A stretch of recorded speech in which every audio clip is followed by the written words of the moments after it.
설명을 하고 GV라는 건 처음이어서 되게 뭔가 어랑 상관없지만 김군하고 상관이 있는 것 같아서 좀 재밌고요. 제가 사실 이 어월 같은 경우는 작년 가을에 편집을 했는데 사실 이러저러한 이유로 제가 어제서야 편집을 해서 오늘 처음으로 큰 스크린으로 봤는데 볼륨을 조금 더 키웠으면 좋았다는 아쉬움은 들지만 어쨌든 출연해주신 많은 분들이 사실은 미디어 어월에 대해서나 도청에 대해서 또 5.18에 대해서 굉장히 다양한 의견들을 갖고 계신데 저는 그런 목소리들을 다 같이 들어볼 수 있는 시간이 있으면 좋겠다는 생각에 작업을 했었던 것 같아요. 저는 영화 내용에도 잠깐 나오는데 그 아시아 문화 전당에서 5.18 삭제 지시를 받은 적이 있거든요. 그래서 사실은 굉장히 많은 트라우마를 아직도 가지고 있고 이 미디어 월의 작업도 사실은 참여를 했었어요. 그래서 그런 상태에서 또 김군을 만들었던 강상우 감독님께서 이런 질문들을 좀 해주셔가지고 이 전당에서의 어떤 5.18에 대한 태도 또 예술가로서 어떤 작업으로서의 미디어 월 뭐 이런 생각들을 하면서 감독님의 질문에 답변을 좀 했었던 것 같습니다. 저는 그 영화 내용 중에 이제 이민자 감독님이 말씀하셨던 내용이 나오는 순간 저는 되게 이게 한국의 문화기관의 힘이 아니구나, 저세상 힘이구나 이런 걸 느꼈어요. 그러니까 한국에서는 항상 이게 객관적인 그런 메타적인 어떤 비판에 대해서 되게 민감한 경우가 많은데 이런 영화를 저희가 아시아 문화원이 직접 만들었다는 거가 아시아 문화원이 한 일 중에 제일 잘한 일이 아닌가. 이게 지금 녹화가 되고 있고 저는 여기에 소속되어 있는 직장인이지만 저는 이게 되게 엄청 큰 진전이라고 생각을 하고요. 이민자 선생님께서 말씀하셨듯이 5.18 삭제 지시를 했던 그 옛날의 아시아 문화원과 지금의 아시아 문화원 물론 큰 차이는 없을 수도 있겠지만 이렇게 조금씩 바뀔 수도 있겠다라는 생각이 들어서 저는 되게 희망적이고 역사적인 순간이라고 생각했습니다. 그 발언들이 너무 누군가는 들으시면 되게 속이 뒤집어질 수도 있겠지만 저는 문화기관이라면 이런 것들에 대해서 되게 열려 있어야 된다고 생각을 하고 경청을 해야 된다고 생각을 하기 때문에 제 목을 내놓고 지금 영화를 강행을 하고 있는 거죠. 감사합니다. 그게 얼마나 힘든 건지는 아마 관객 여러분들께서도 좀 생각을 해보실 수도 있을 것 같아요.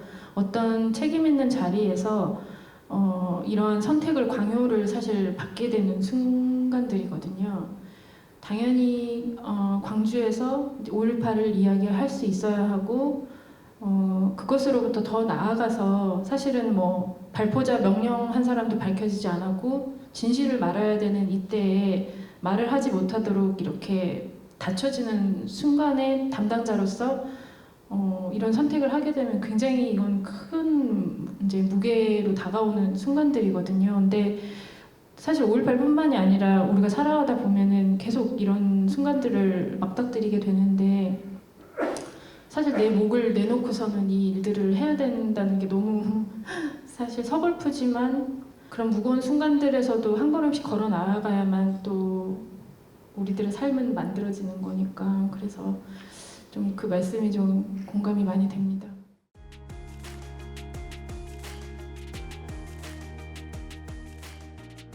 제가 작년 여름에 이제 ACC 창제적 센터에 근무하신 이동석 선생님으로부터 ACC에서 어떤 다큐멘터리 파일럿 프로젝트를 연출하실 생각이 없냐라는 제의를 해오셔서 좀 고민을 했었어요. 사실은 저는 5년 동안 김군 작업을 하면서 도청을 거의 제 집처럼 드나들듯이 했었고 이강호 선생님이 일하실 때도 항상 매일같이 출근을 했었지만 사실 전당에서의 작업들은 좀 낯선 면이 있었고 그 중에서도 특히 창작센터에서 제작하는 그런 미디어 아트랄지 어떤 예술과 기술의 융복합이란 이름으로 이루어진 작업들에 대해서는 사실 제가 문외한이기도 하고 별로 관심이 없어서 좀 고민이 됐었는데 사실은 제가 광주에 처음 왔었던 2014년도에 도청을 이제 KT 그 건물에 올라가서 높은 데서 올라가서 내려봤을 때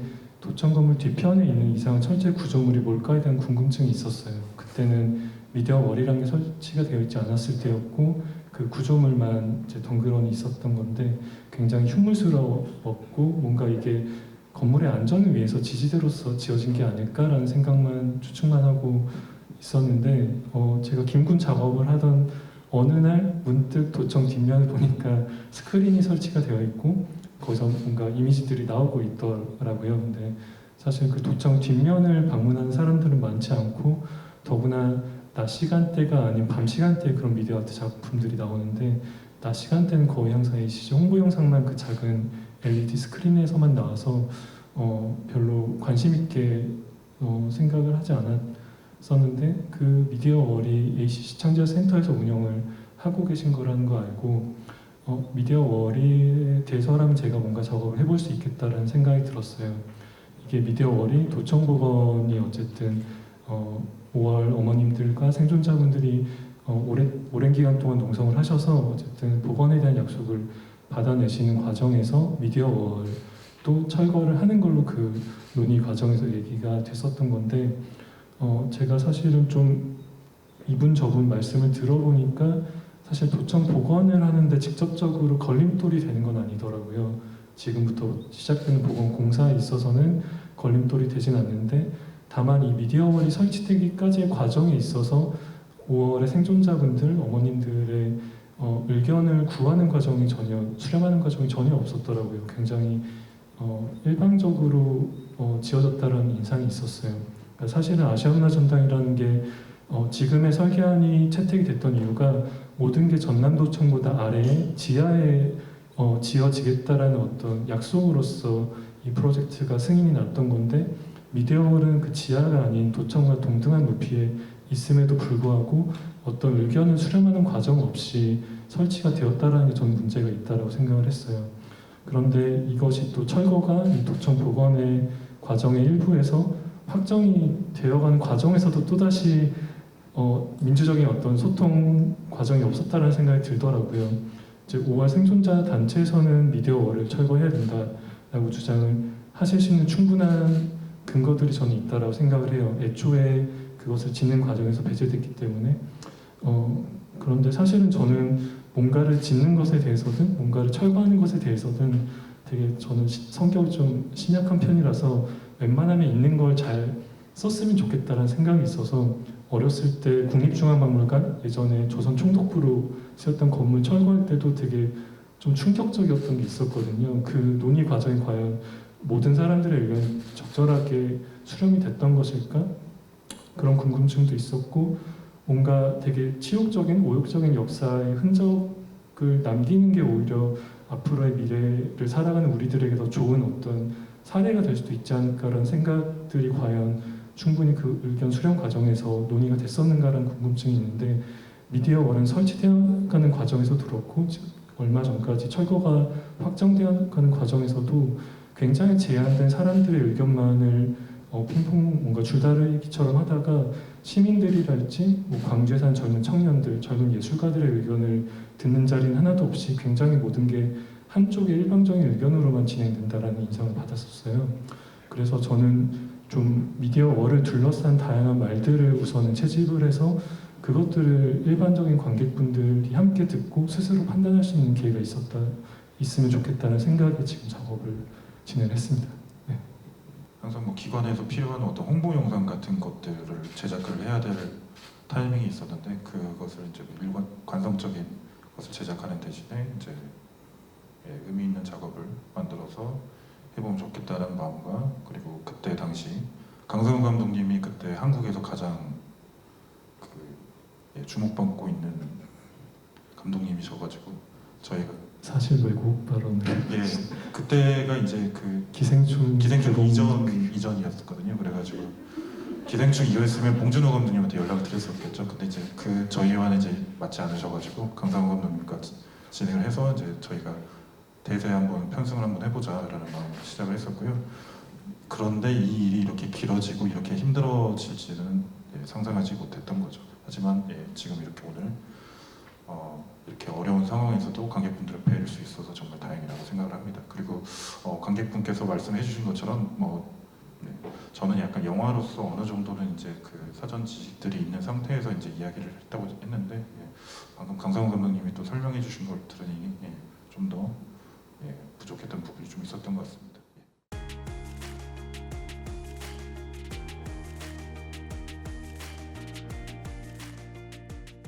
뭘부터 얘기를 할게요. 우선은 사실은 이 작업, 짧은 단편 작업에서 뭔가 모든 얘기를 담을 수는 없겠다는 생각이 있었는데요. 그리고 사실 포커스는 도청 복원이 아니라 그 미디어 월이라는 구조물 자체에 대한 거였어요. 그리고 그것은 5.18이 아니라 사실은 또 다른 어떤 역사적인 비극적인 사건이 될 수도 있을 텐데 어떤 엄중한 역사적 사건이 있었던 공간에 바로 옆에 세워진 이 미디어 월이라는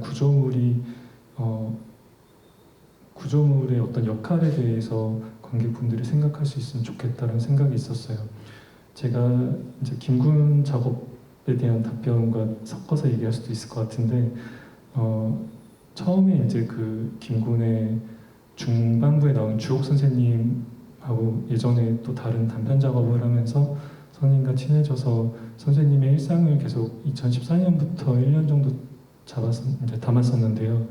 2015년도 5월 달에 5.18 기록관이 문을 열면서 주옥 선생님께서 방문을 하셨다가 2층 전시관에 걸린 그 김군 사진을 보고 저희한테 그 당시의 김군에 대해서 생생한 기억들을 저희한테 말씀을 해주셨고 그 순간을 저희가 카메라에 담게 돼서 김군에 대한 호기심으로부터 출발할 수 있었던 작업이에요. 저희는 5.18에 대해서 사실은 너무 무겁고 저희가 잘 알지 못하는 저희가 태어나기 이전에 있었던 거대한 사건이기 때문에 웬만하면 그쪽은 좀 피해서 작업을 하고 싶었는데 주옥 선생님의 기억 덕분에 저희가 그 5.18 당시에 총을 들었던 시민군의 어떤 정체를 찾아가는 과정을 통해서 그 당시를 경험하셨던 수많은 생존자분들의 목소리를 담아낼 수 있는 작업을 할 수 있었던 것 같아요.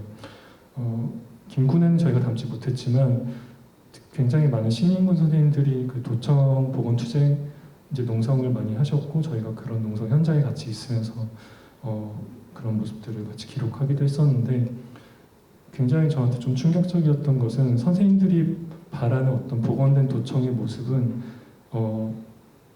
5월 열흘간의 그 5월 항쟁 기간 중에서도 물론 저희가 만난 100분에 가까운 그 생존자 모든 분들께 복원에 대한 상을 여쭤본 건 아니지만 주로 기동탈 때 활동을 하셨고 26일 밤 27일 새벽까지 남아 계셨던 시민군 선생님들, 뭐 양동명 선생님이랄지 박인수 선생님 등등의 선생님들의 의견은 27일 새벽에 그 참혹한 상황을 그대로 있는 그대로 보여주는 게 선생님들이 생각하는 도청 복원의 상이더라고요. 그러니까 밀랍 인형을 전시를 하고 거기에 피칠갑을 해서 그것들을 놔두는 게 선생님들은 5.18이라는 역사를 후세에게 제대로 알리는 방법이라고 생각하시는 게 있었고 저는 사실 그 말씀들을 들었을 때 좀 충격적이었고 나중에 선생님들하고 좀 친해졌을 때는 저는 그게 맞는지 잘 모르겠다라는 얘기도 선생님들하고 좀 격의가 없어졌을 때는 얘기를 나누기도 했었어요.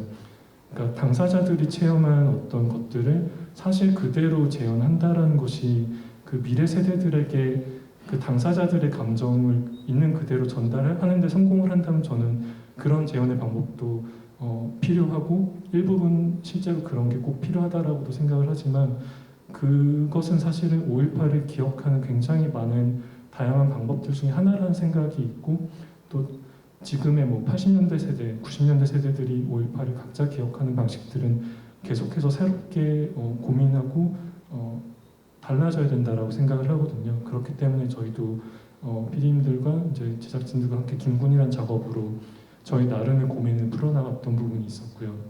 그래서 미디어 월이라는 굉장히 짧고 좀 부족한 점이 많은 작업이지만 어쨌든 어떤 역사적 사건에 대한 재현을 이런 LED 구조물이라는 것이 그 어떤 역할로서 이걸 수행할 수 있을까? 그러니까 예를 들어서 이민자 선생님이 참여하셨던 빛 같은 작업처럼 그 메시망 뒤편의 도청 건물에 돌아가신 분들의 모습들을 전시하고 거기에 빛을 비추는 방법도 굉장히 어떤 중요한 굉장히 어떤 하나의 답이 되는 방법일 수 있다면 저는 개인적으로는 백종원 감독님의 작업 같은 것처럼 빛으로 어떤 지금은 더 이상 존재하지 않는 무언가들을 환기하는 작업도 미디어 월이라는 게 만약에 계속 남아있게 된다면 그렇게 풀어나갈 수 있는 작업이라고 생각을 하거든요. 특히 홍성칠 선생님이 말씀하신 것처럼 그 경찰청 뒤편의 건물들이 이제는 이미 사라진 마당에 그 허공에 어떤 있었던 사건들을 환기하는 데 있어서 저는 미디어월이 가진 그런 LED 어떤 그런 것들을 가지고 그것이 만약에 남아있게 된다라는 결정으로 광주 시민들이 결정을 하신다면 그런 식의 작업도 풀어나갈 수 있지 않을까라는 생각도 있고 빛 같은 작업도 계속 필요하다고 생각을 해서 좀 하나의 정답이 아니라 각자가 생각하는 좀 다양한 5.18을 풀어나가는 작업들이 결정이 어느 쪽으로 나든 간에 좀 계속됐으면 좋겠다는 바람을 그런 대화를 시작할 수 있는 계기가 되면 좋겠다는 생각이 있어서 5월 작업을 했었던 것 같습니다. 저도 좀 덧붙이고 싶은 게 이제 김구는 이름 없는 존재잖아요. 지금도 우리가 이름을 모르는 존재이고 잃어버렸던 존재이고 근데 이제 미디어월 같은 경우도 저는 되게 놀랬던 게 이제 여기 광장에 왔는데 누구 본부장님 환영합니다 이런 메시지가 굉장히 크게 쓰여 있는 광경이었는데요. 어떤 도청의 어떤 존재로 굉장히 방치되어 있으면서 아까 그렇게 전당에서 어떤 홍보나 뭔가 굉장히 뭔가 자기 역할을 찾지 못하고 그렇게 좀 내버려진 그게 되게 저한테는 상처가 또 되더라고요. 시민 입장에서도 굉장히 위압스러운 모습이었고요. 그래서 아마 월이라는 이름을 지을 때 좀 그런 고민이시지 않았을까 이런 생각이 드는데 어떤 특정한 이름을 부여하지 않고 월이라고 했던 데에는 이런 존재적인 질문이 좀 있지 않았을까 그런 생각을 좀 하게 됩니다. 김군이라는 이름처럼요.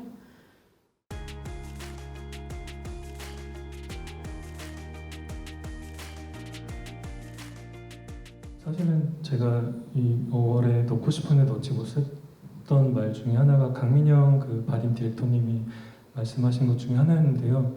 사실 5.18이라는 게 어떤 하나의 정답을 모두가 다 따라가는 게 아니라 굉장히 불합치한 어떤 의견, 굉장히 다양한 의견들이 불합치한 어떤 그 장 자체가 존재할 수 있는 것, 민주적인 토론, 논쟁, 대화가 계속 오갈 수 있는 그런 공간 자체가 어떤 5.18의 정신과 제일 맞닿아 있지 않나라는 말씀을 하셨어요. 그래서 사실은 어떤 정답이 맞다라고 결론 내린 작업이 아니라 이렇게 소통이 안 되는 현재 상황을 기록하는 것 자체도 굉장히 5월 정신에 맞는 작업일 수 있겠다라는 말씀을 해주셨고 저도 사실은 그게 정답이라 생각해요. 80년 5월에 어떤 의상들을 재현하고 어떤 주먹밥을 재현하고 사실 그런 게 개인적으로 저한테는 솔직히 되게 이런 말 위험할 수도 있지만 저는 별로 중요하지 않거든요. 저는 사실은 그것들이 누군가가 어떤 담론의 권력을 일방적으로 당사자라는 이유든 아니면 어떤 기관의 장애라는 이유든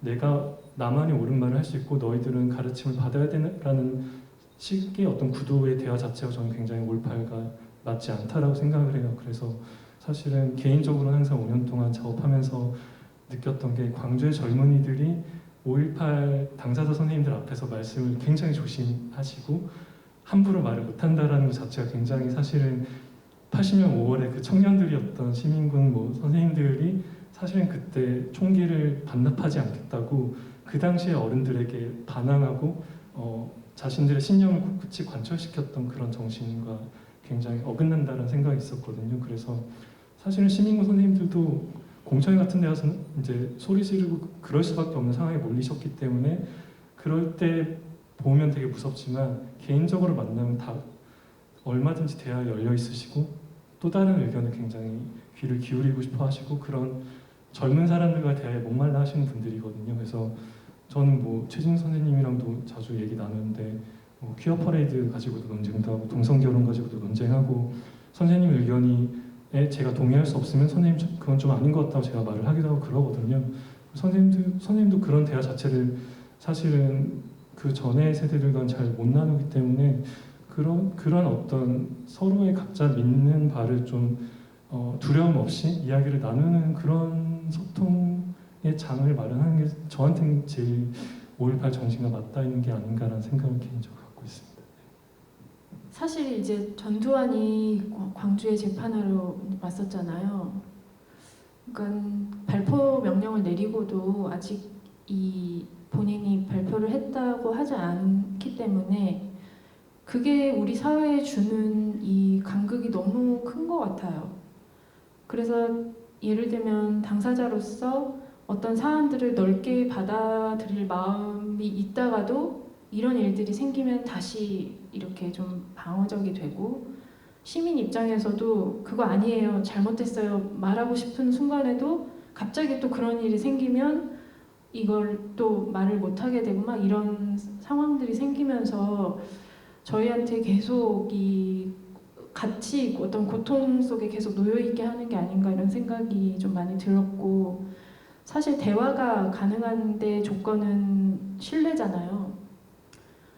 근데 정말 서로를 신뢰하지 못하게 하는 이런 상황 이게 저는 굉장히 또 많이 화가 나고 5.18 정신은 함께 말하고 함께 담론을 만들고 치열하게 서로 논쟁하고 하는 과정 속에 일어난다는 걸 너무 잘 알지만 그게 가로막혀 있던 현실을 또 개탄하지 않을 수 없는 것 같습니다. 트라우마에 관련해서 그 5.18 당사자들이 요구하는 어떠한 부분에 대해서 예술인들이 5.18을 이야기할 때 과연 그들의 이야기를 정확하게 좀 드러내고 할 수 있는가를 좀 이야기하고 싶어요. 저는 그 5.18 선생님이나 어떠한 특정한 큰 사건을 입은 사람들은 자신이 겪은 이야기가 믿기지 않는 사실에 대해서 트라우마에 대한 재확인이 꼭 필요하다라고 생각을 하는 부분이 있어요. 그런데 이제 예술인들이나 그걸 겪지 않은 사람들은 그 부분에 대해서 너무 우리가 꼭 그렇게 해야 되나라는 생각으로 예술인들의 방식으로 이야기를 좀 풀어가는 과정에서 불신이 생기는 것 같아요. 왜냐하면은 감독님께서도 이야기했다시피 그 트라우마의 재현 말고도 충분히 많은 이야기를 할 수 있다라고 하셨으면 먼저 피해 당사자들의 트라우마를 재확인하는 것을 바란다면 그 선에서 먼저 또 시작하는 게 좋다라고 봐요. 그 후에 충분히 또 다른 재현 방법으로 아니면 다른 방식으로 예술인들의 방식으로 풀면 되는 부분이라고 생각하고요. 이민자 감독님께서 2017년도 때, 2018년이었나요?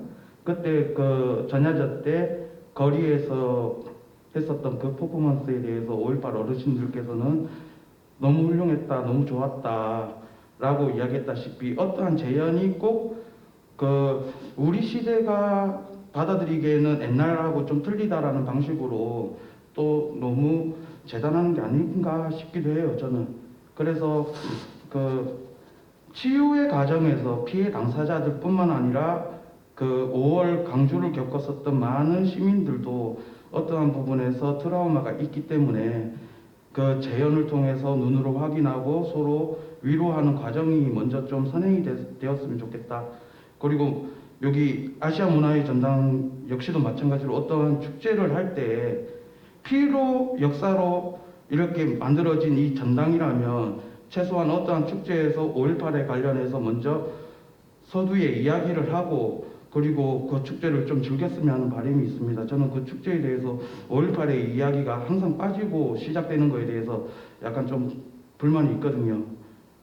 최소한의 치유는 서로가 위로하고 인정하고 공감하는 데에서부터라고 저는 생각하거든요. 그래서 앞으로 뭐 예술인들께서도 5.18을 이야기를 하고 저는 이민자 감독님 덕분으로 5.18을 알게 된 사람 중에 한 명이라서 물론 제가 많이 보고 배워야 되지만은 아무튼 상처는 트라우마는 서로 위로하는 데서부터 시작된다라고 이야기하고 싶습니다. 이상입니다. 네, 그러니까 저도 사실은 다양한 표현이 가능해야 된다라는 원칙에는 공감을 하는데 말씀하신 것처럼 저는 아시아문화전당이란 공간이 애초에 지어질 수 있었던 이유를 뜻대로 망각하는 게 아닌가라는 생각이 드는 공연과 전시들이 있었던 것 같아요. 그러니까 사실은 항상 그렇게 생각을 해봤어요. 이게 꼭 5.18이 아니라 예를 들어서 뭐 유럽이나 뭐 이스라엘이나 미국에서 홀로코스트가 실제로 벌어졌었던 공간 바로 뒤편 지하에 이런 식의 전시 공간이 생겼다면 거기에 설치된 LED 전광판이 과연 홀로코스트와 뭐 그게 표현이 뭐 추상적이든 직접적이든 상관없이 홀로코스트와 무관한 작업들을 이렇게 틀어놓고 바로 그 공간 뒤편에 홍보 영상을 틀고 높은 사람이 오셨으니 뭐 환영합니다라는 문구를 과연 할 수 있을까라는 생각을 해봤을 때 이 공간이 가진 엄중함을 너무 잊는 게 아닌가라는 생각이 있었거든요. 그래서 저는 그 표현 방식에 대해서는 더 젊은 작가분들, 뭐 연령은 무관하게 표현의 방식에 대해서는 다양할 수 있지만 항상 이 도청이란 공간이 가진 공간성을 무시하는 작업들이 되어서는 안 된다는 생각을 갖고 있어서 네, 선생님 말씀 잘 들었습니다. 저는 최근에 고통은 재현이 가능한가? 재현을 해야 하나? 뭐 이런 질문들 앞에 놓여 있게 되는 것 같아요. 그래서 제가 5.18 2018년도에 전야제 연출을 할 때에는 그 내부에서 이거를 재현을 해야 하나 말아야 되나 하는 논쟁이 그 연출단 안에서는 있었거든요. 근데 저 같은 경우는 어떤 재현의 공간으로서의 금남로에 대해서 이제 주장을 하면서 어떤 일부분은 5.18을 말하는 장면을 하고 싶다라고 이야기를 해가지고 전야제 때 연출을 구성을 했었는데 중요한 거는 왜 재현을 하는가 혹은 왜 재현을 하지 않는가에 대한 어떤 원칙들인 것 같아요. 한동선 씨께서도 말씀해주신 어떤 공감으로서의 재현인지 아니면 이거를 어떤 전시 혹은 의무로서의 재현인지 이런 거에 따라 저는 너무나도 결이 달라질 거라는 생각이 들거든요. 답변이 됐는지 모르겠습니다. 근데 저도 사실 굉장히 많이 고민하고 있는 주제라서 네.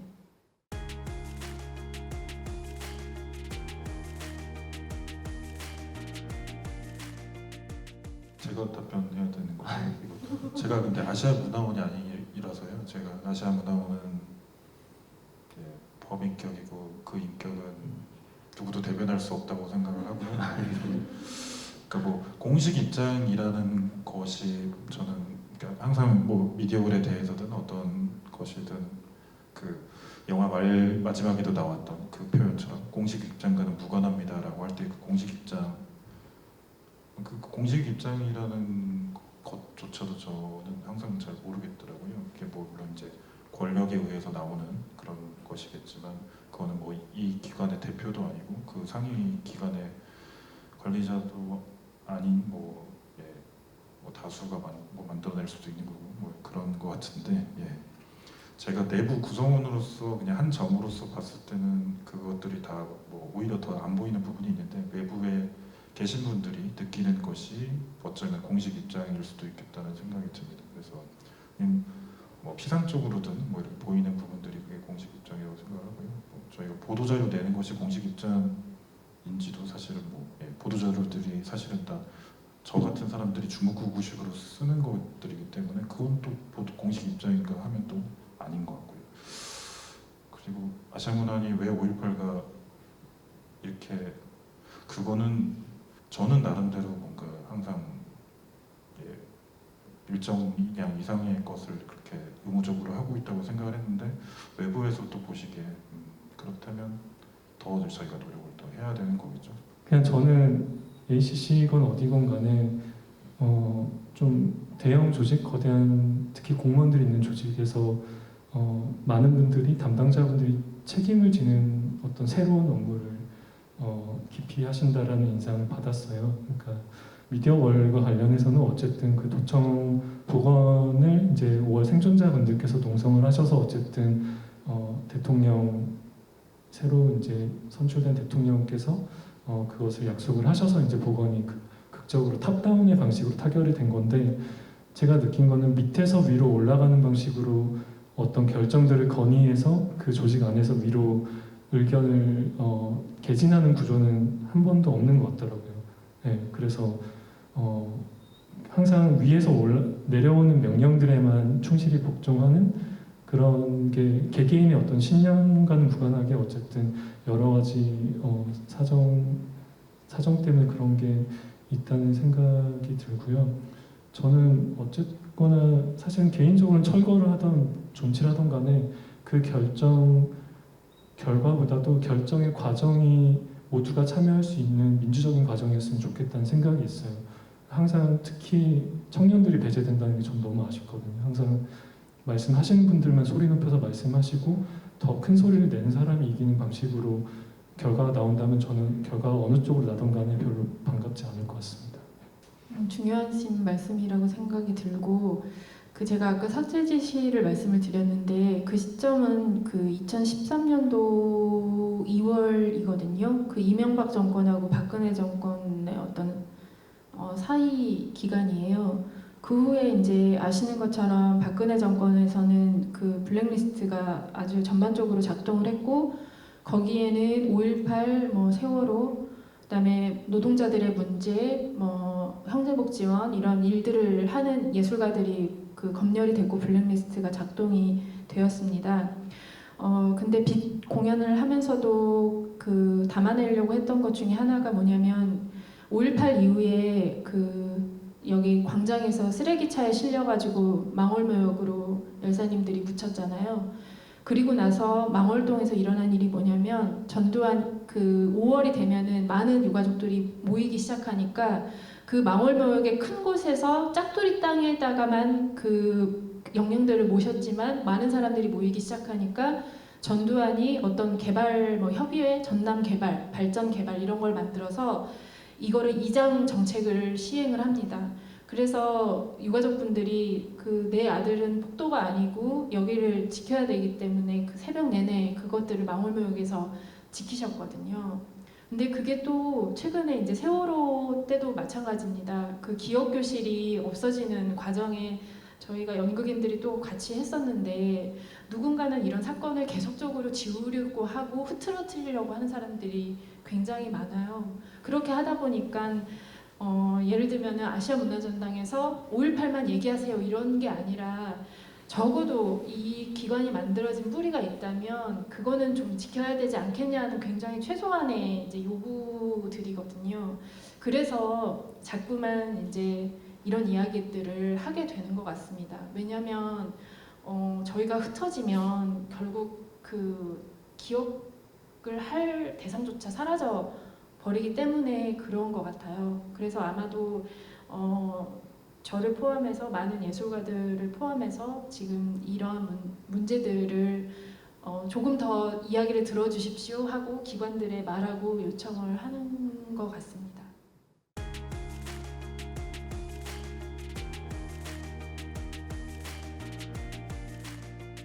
저는 작년부터 극영화 작업을 준비를 하고 있어요. 사실 저는 김군 작업, 그러니까 주옥 선생님 단편 작업 이전에는 다큐멘터리 작업을 했던 적이 없는데요. 원래 전문 배우들과 상황들을 만들고 이야기를 만들어서 하는 작업들을 계속 했었고, 물론 그것도 막 드라마틱한 이야기는 아니었고, 오히려 김군이 제가 했던 작업 중에 제일 드라마틱하긴 한데요.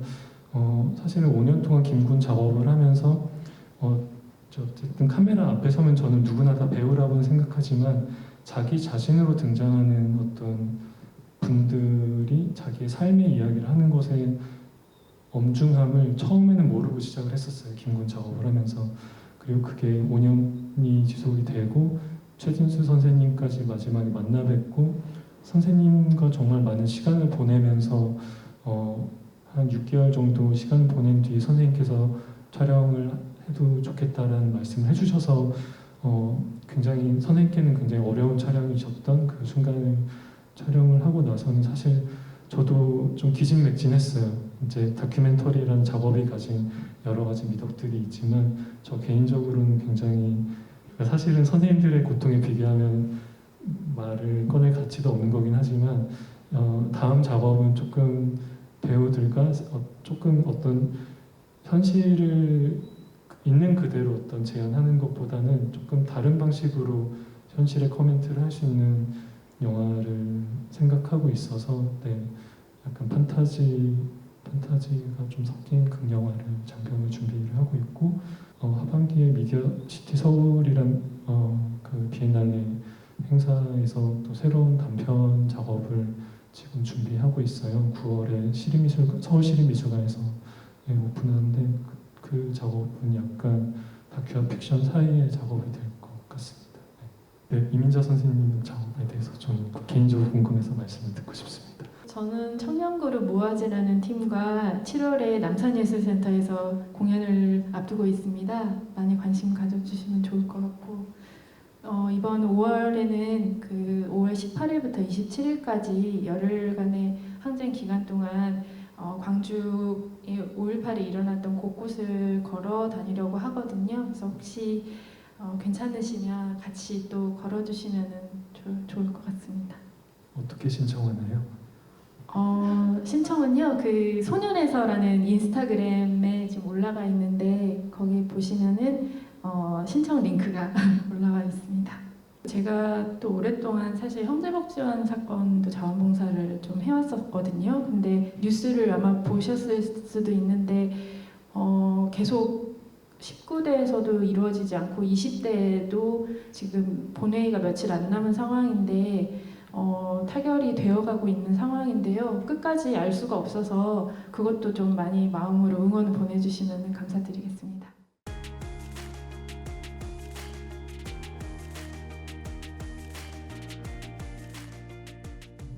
사실은 영화제 버전을 먼저 작업을 해서 2018년 부산영화제에서 선보였었고요. 그리고 이제 배급사를 만나서 개봉 준비를 하면서 작가님과 같이 개봉 버전 편집을 좀 피드백을 5월 선생님들 피드백도 조금 더 받고 해서 작년 5월달에 개봉 버전을 상영을 했었는데요.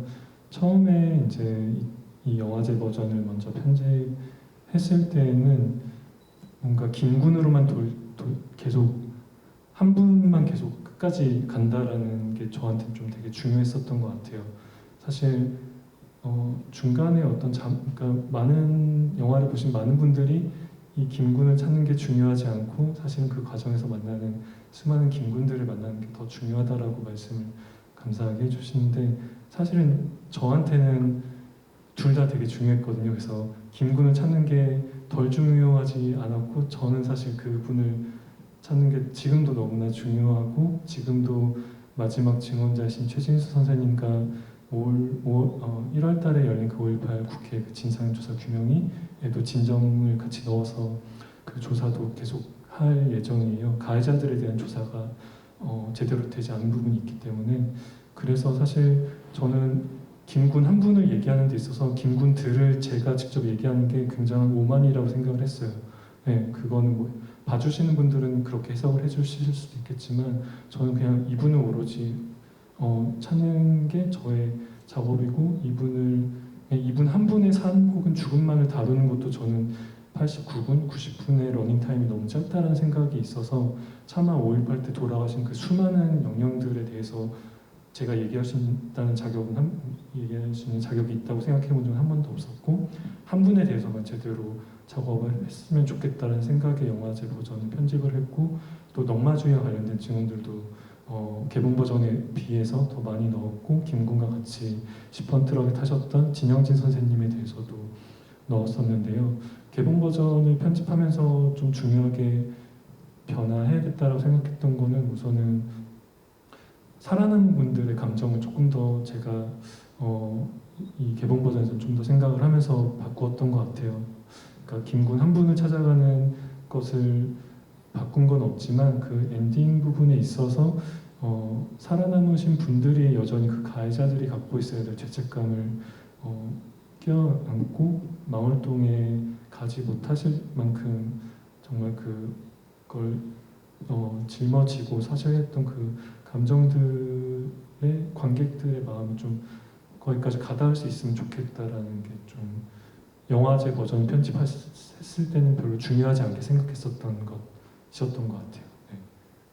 그리고 주옥 선생님 같은 경우도 영화제 버전에서는 사실은 저는 이제 5.18의 서사, 다양한 스토리텔링에서 주먹밥을 나누는 어떤 여성의 이미지가 굉장히 훌륭하면서도 동시에 그것만으로 재현되는 것에 대해서 좀 문제의식을 느꼈던 부분이 있어서 영화제 버전 처음 편집할 때는 일부러 주먹밥을 이제 제공했다는 자막이 나오긴 하지만 2014년도에 전야제 때 주먹밥을 나누셨던 거는 포함을 일부러 안 했거든요. 그 장면이 주는 굉장한 어떤 감정적인 여파가 너무 영화에 넣었으면 좋았을 거라고 생각을 했으면서도 저는 그냥 세탁소를 운영하는 사람으로서 그리고 김군을 기억하는 사람으로서만 존재했으면 좋겠고 또 굉장히 분량이 짧긴 하지만 정다은 변호사님이랄지 송희성 선생님 여성 시민군이셨고 복면은 당시에 배부하셨던 그런 분들을 하여튼 저희가 김군을 찾아가는 서사에서는 많이 담지 못했지만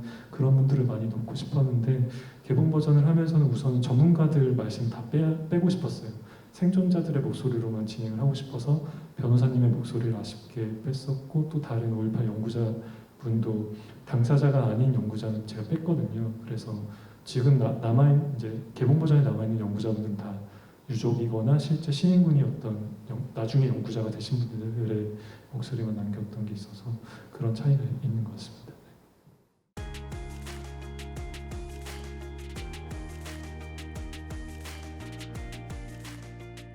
사실은 제가 이제 단편 작업 같은 경우들은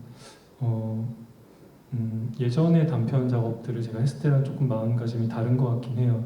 그러니까 이 어월 같은 작업은 제가 사실 일종의 리서치, 제가 궁금한 것들을 에 대해서 의견들을 들려주실 수 있는 분들을 말씀을 제가 채집하면서 하나하나 알아가는 그 리서치의 과정이 사실은 되게 중요했던 것 같고 광주 바깥에 계신 분들이 보셨을 때는 말씀하신 것처럼 이 사실은 도청이란 공간의 어떤 역사적인 중요성도 사실은 잘 모르시는 분들이 많고 저도 광주에 처음 왔을 때는 너무 헷갈렸거든요. 도청 건물이라고 하는데 경찰청 건물이라는 게 있고 근데 제 상식으로는 도청과 경찰청이 딱히 같은 건물이라고 생각되진 않는데 여기 계신 분들은 다 같은 건물처럼 말씀을 하시고 또 사실은 또 그러니까 5.18 당사자분들을 만나기 전까지만 해도 도청 건물은 그냥 관의 건물인데 왜 이 건물에 이렇게 애정을 가지시지? 라는 궁금증도 있고 그것들을 사실은 저는 5년 동안 김군 작업을 하면서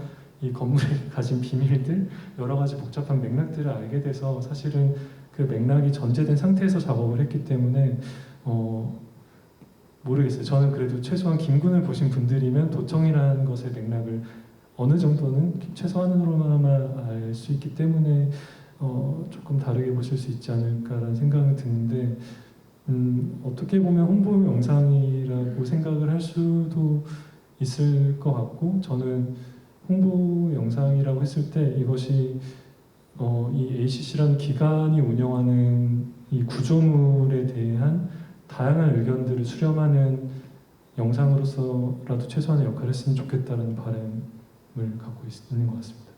저는 기본적으로 많은 분노를 일단 가지고 있는 상태인 것 같아요. 실은 미디어월의 어떤 장관님 환영합니다 이것보다 더 분노했던 것 중에 하나가 그 도청 분수대 앞에서 도청 본관을 바라보고 가까이 이제 다가오는데 거기에 아마 5.18 민주평화관 사관이라고 적힌 간판이 있었어요.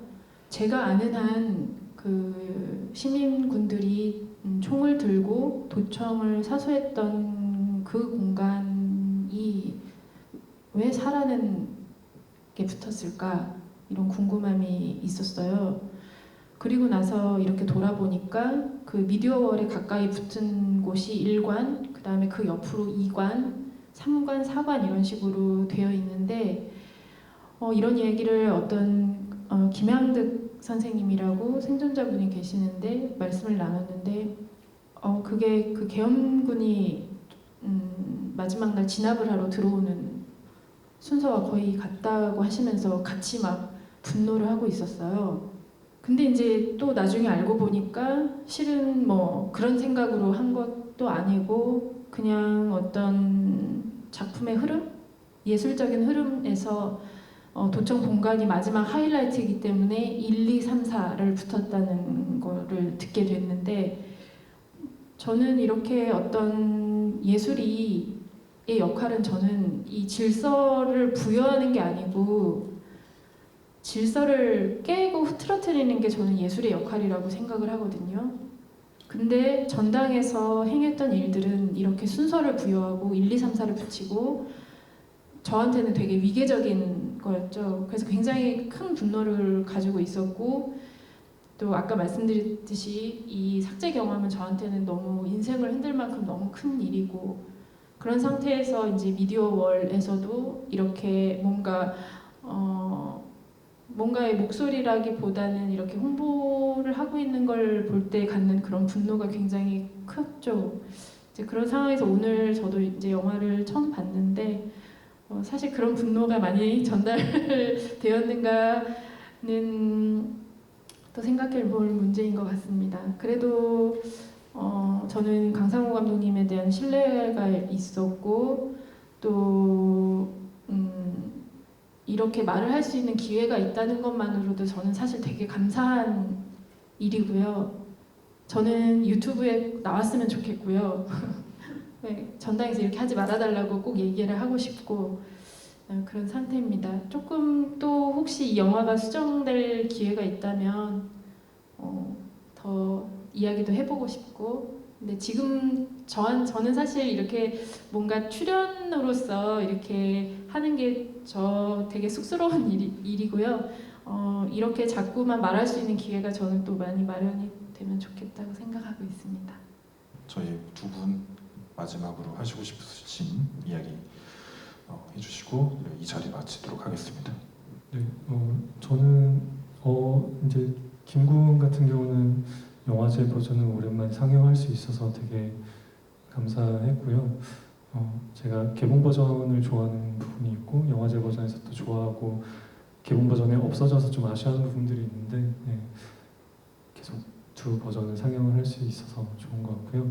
월 같은 경우는 사실 개인적으로는 애초에 이 작업을 시작한 계기도 그렇고 좋은 단편을 만들어야겠다는 생각보다는 왜 광주에서 이렇게 거대하고 수십억을 들인 구조물이 세워졌다 철거되는데 대부분의 사람들은 왜 배제되어 있지? 라는 이상함이 있었고 좀 대화의 장이 시작이 됐으면 좋겠다는 생각이 있었어요. 그래서 사실은 이 15분이라는 짧은 시간에서 이제 5분, 6분 정도의 목소리밖에 제가 담지 못했지만 사실은 서로 이제 5분, 6분이 서로 자주 만나서 대화를 나누실 수 있는 어떤 관계의 분들이 아니실 수도 있거든요. 서로 전혀 마주칠 일이 없는 분들일 수도 있는데 어쨌든 몇몇 사람들의 또 다른 사람들의 어떤 결정에 의해서 이게 수십억의 세금을 들여서 운영되는 것이 철거되거나 지어지는 게 저한테 이상하다는 생각이 있어서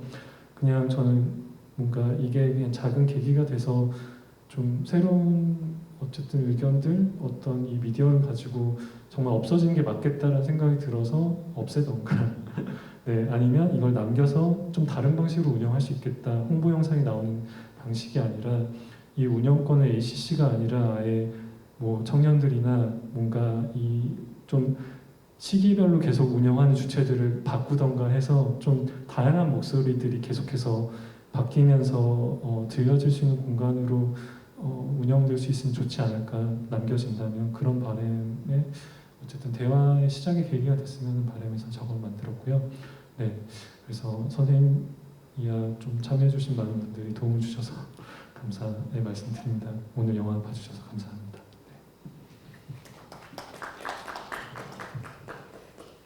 제가 인터뷰했던 것 중에 지금 떠오르는 게 빠진 것 중에 하나가요. 그 상무관 앞에 지금 최근에 복원을 하면서 이렇게 한 이 정도? 이게 단이 올라간 거를 저는 좀 이상하다는 좀 생각을 했었어요. 5.18을 기억하는 일이 저한테는 많이 중요하고 또 시민으로서도 중요하다고 또 생각을 합니다.